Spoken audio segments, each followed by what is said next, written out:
السلام عليكم ورحمة الله وبركاته. معكم هوبا من قناة تستي فود هوبا. هنعمل مع بعض أحلى الوصفات بكل تكات المطبخ المصري. يا رب تعجبكم إن شاء الله. النهاردة هنعمل مع بعض صينية الكنافة بالكريمة، مظبوطة جدا بالميزان وبجد أحلى كتير مليون مرة من اللي بنشتريها جاهزة من برا. هنتعلم النهاردة مع بعض في الفيديو كل التكات والحركات بتاعة الكنافة بكل التفاصيل، وكل الأسرار اللي تطلع التسوية بتاعتها مظبوطة جدا، والكريمة كمان بجد تحفة. شايفين شكلها حلو ازاي؟ وهنشوف كمان الشربات بتاع الكنافة بكل التفاصيل وازاي نعمله بطعم حلو جدا. يلا نشوف مع بعض عملناها ازاي. شايفين شكلها حلو ازاي؟ ايه رأيكم؟ يلا بينا. اول حاجة هنعملها نعمل الشربات. هنحط كوبايتين من السكر، شايفين بالشكل ده كده. طبعا اول حاجة نبدأ بيها الشربات عشان نسيبه يبرد على بال ما نجهز الكنافة. هياخد معانا كوبايتين سكر وكوباية وربع من المية، يعني او اقل من النص كده بحاجة بسيطة بالشكل ده كده. من غير ما نقلب خالص نسيبه زي ما هو، ونضيف له نص معلقة من السمنة البلدي. طبعا بتنكه معانا الشربات بتاعها وبتديله طعم كده حلو جدا بالشكل ده كده. من غير ما نقلب اي حاجة نحطها على النار ونطلع الكنافة. طبعا بنجيبها ونشيلها في الفريزر. مجرد ما بنفركها كده بايدينا شايفين بتتكسر على طول. احنا عايزين طبعا نقطعها كده كلها حتت صغيرة بالشكل ده كده. ده الشربات بتاعي. اول ما يدخل في الغليان هنضيف له نص ليمونة، نعصرها كده بالشكل ده ونسيبه كمان حوالي 10 دقايق لغاية لما يبدأ ان هو يتقل معانا. هنوزن بقى الكنافة بتاعتنا. الصينية مقاس 26 بتاخد 300 جرام من الكنافة. ده المقدار المظبوط جدا جدا جدا للصينية. بجد هيطلع ان شاء الله لو عملتوها بنفس المقادير كده هتطلع مظبوطة معاكم 100%. نظبط كده الوزن بتاعها، هو 300 جرام بالظبط. تمام كده. احنا كده وزننا الكنافة. ال 300 جرام من الكنافة بياخدوا 30 جرام من السكر البودرة. السكر البودرة مهم جدا ان احنا نضيفه على الكنافة. بيخليها كلها لون واحد، بيخلي طبقات الكنافة حتى اللي من جوه تكون برضو مستوية ولونها احمر معانا، ما تكونش الكنافة بيضة من جوه. ديت فكرة السكر البودر. نضيفه كده على الكنافة كده. الكنافة بقت معانا 330 من الجرام بعد ما ضفنا لها 30 جرام من السكر. تمام. انا ما ضفتش اي سمنة على الكنافة لغاية دلوقتي. هندهن الصينية بتاعتنا دهنة محترمة كده من السمنة. طبعا يفضل يكون نوع السمنة بتاعتنا حلو جدا عشان بيبان النكهة بتاعتها، وخصوصا في الكنافة بالكريمة بالذات بالشكل ده. انا قسمت نص كمية الكنافة 165 جرام. هنحط نص المقدار بتاع الصينية من تحت، وبعد كده هنحط بقى السور بتاع الكنافة من الجنب كده. ده من المقدار بتاع نص الطبقة اللي هي اللي فوق. فاهمين حاجة؟ بس كده. ونبدأ ان احنا نجيب صينية تانية اصغر منها ونضغط عليها بالشكل ده، ونضغط عليها برضو من الجناب عشان تكون متساوية من الجناب معانا كده.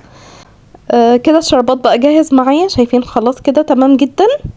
هنطفي عليه ونسيبه يبرد لان الكنافة بتكون سخنة والشربات بتاعها بيكون بارد او دافي كده بسيط يعني. خلاص كده الشربات تمام معانا. هنبدأ نجهز الكريمة بتاعتنا. هنضيف كوبايتين من الحليب، كوبايتين وربع، اقل حاجة كوبايتين، يعني ممكن كوبايتين وربع او كوبايتين ونص.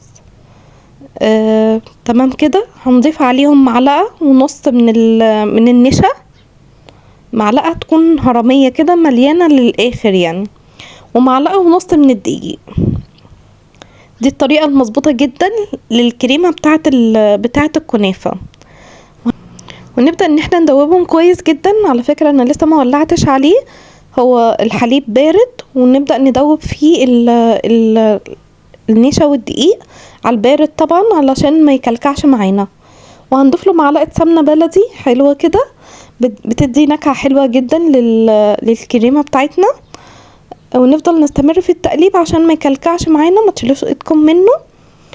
تستمروا في التقليب لغاية اما تلاقوا السمنة ساحت والكريمة ابتدت معانا تتقل.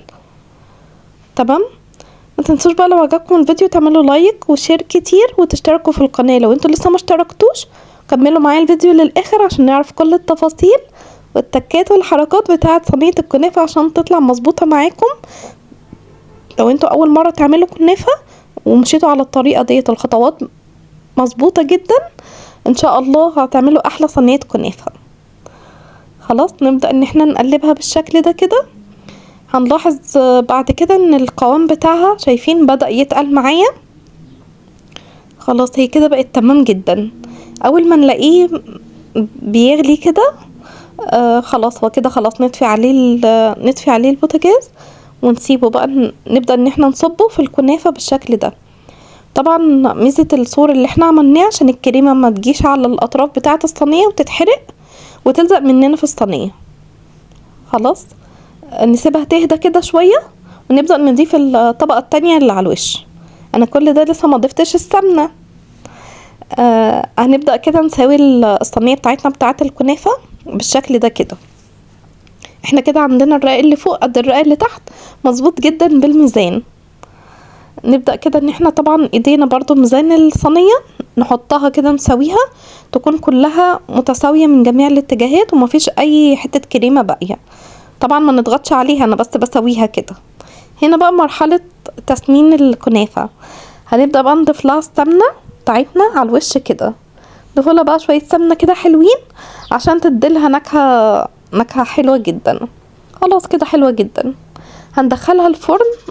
مدة التسوية بتاعتها 25 دقيقة على درجة حرارة 180 على الرف اللي في النص. اول ما تستوي معانا بالشكل ده نقلب الصينية، نقلبها طبعا على صينية تانية كده بالشكل ده كده ونرجع بيها تاني في الصينية اللي احنا بنسوي فيها. طبعا خلوا بالكم كويس جدا من الصينية وهتقع منكم.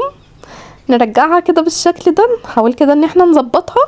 هندخلها تاني الفرن لمدة 5 دقايق برضو على الرف اللي في النص. وخلاص كده بقت صينية الكنافة جاهزة معايا. شايفين لونها حلو ازاي؟ بجد تحفة جدا. بنسقيها طبعا بشربات تقيل بارد اللي احنا عملناه مع بعض، ونضيف له يعني رشة كده بسيطة من الفانيليا ستايلة بتدي نكهة حلوة جدا للشربات بتاع الكنافة بالشكل ده. ايه رأيكم؟ شايفين شكلها حلو ازاي ولونها كمان تحفة جدا. طبعا بنسيب الكنافة لغاية ما تشرب الشربات بتاعها، ولو في زيادة ممكن نصفيه منها.